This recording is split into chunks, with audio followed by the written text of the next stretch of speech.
Alexa Spears today of the Cosmopolitan Toastmasters Club. Thanks for joining me today, Alexa. Thank you for having me.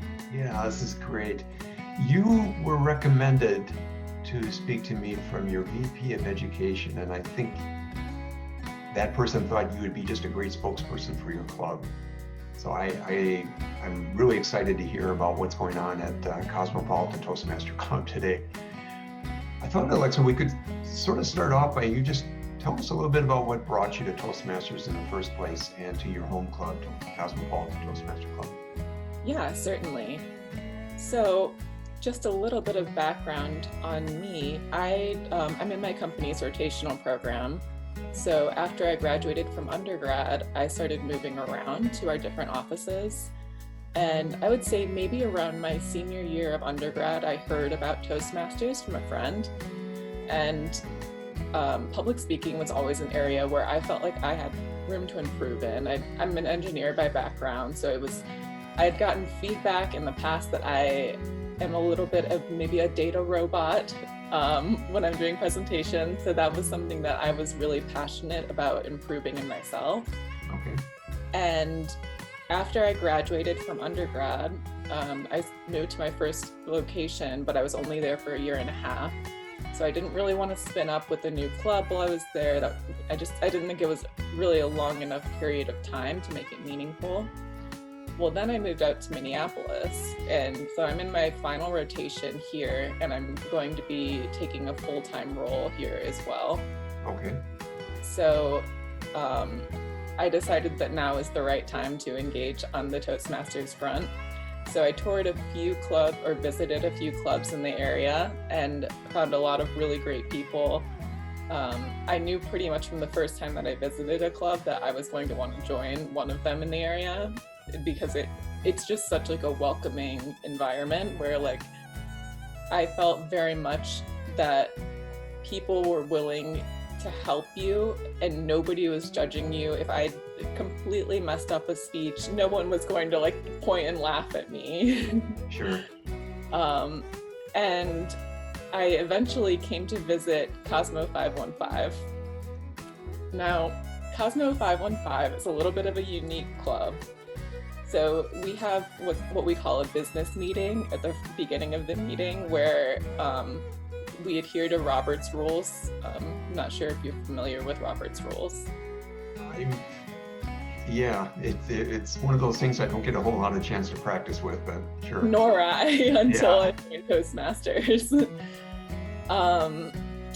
So it's essentially we just will bring business, what we call business, to the rest of the club. So it could be we want to host, like we held a special event last night, so somebody made a motion to hold this event last night, and then we debate it as if we're in a courtroom.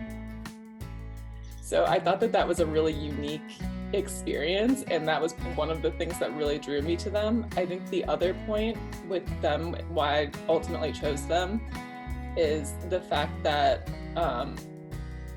they're really generally open to giving a lot of constructive criticism, which I personally like. I know it can be a little bit intimidating when you're first getting to know people, but I really like having people kind of like dig into to my speeches and give me a lot of feedback. That's interesting. Wow. That's a really interesting approach that your club has to the meetings. So every single meeting you start off with the Robert Rules of Order portion to? Yes. I think that's great. It's always good to mix it up a little bit. So this year you're secretary of your club. Yes. Is this the first year that you're an officer? Yes, it is. So how is this year coming along? Are there Great. any real positive experiences that you would like to share? Yeah, so I would say, of course, there's the pandemic. No one could have predicted how that would affect Toastmasters. Our club has done a really good job of adapting. Now we're indoors, but over the summer we had what we called summer sessions where it was voluntary. You weren't required to go if you didn't feel comfortable, but we would meet in outdoor locations like a park and hold our meetings there, and of course socially distance while we were there.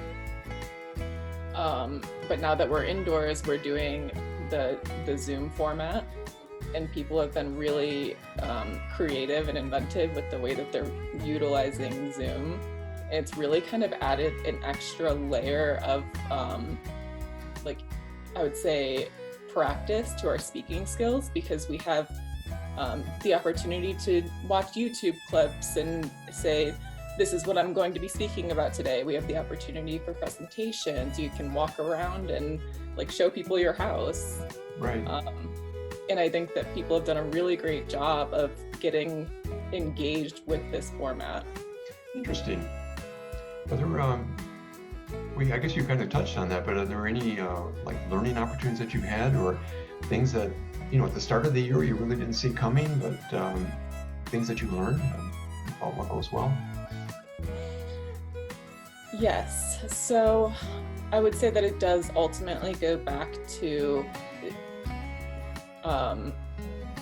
kind of mitigating the hurdles that have been formed by the pandemic. We have just gotten very efficient with our communication and make sure that everyone is on the same page in terms of what time our Zoom meetings are, how to get into the chat room.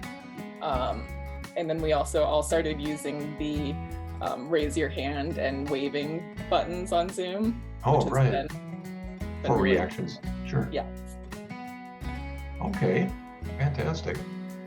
Well, I'm sure there's a lot of people out there that would be watching this video and are wondering about Toastmasters. Should they join? They may be a college student, they may be already in their careers, but they're considering Toastmasters as a way of developing themselves, maybe for their careers. What would you say to that person? How would you encourage them? Yeah, so I would say just go for it. There's really no downside. You can go visit a club. I think our limit was visiting 3 times. You have time to get to know the people there, get to understand if you would be a good fit in that club. And ultimately, I've made some of my best friends in Minneapolis through my club. And I get to do that while improving my public speaking skills, which also translates to the workplace.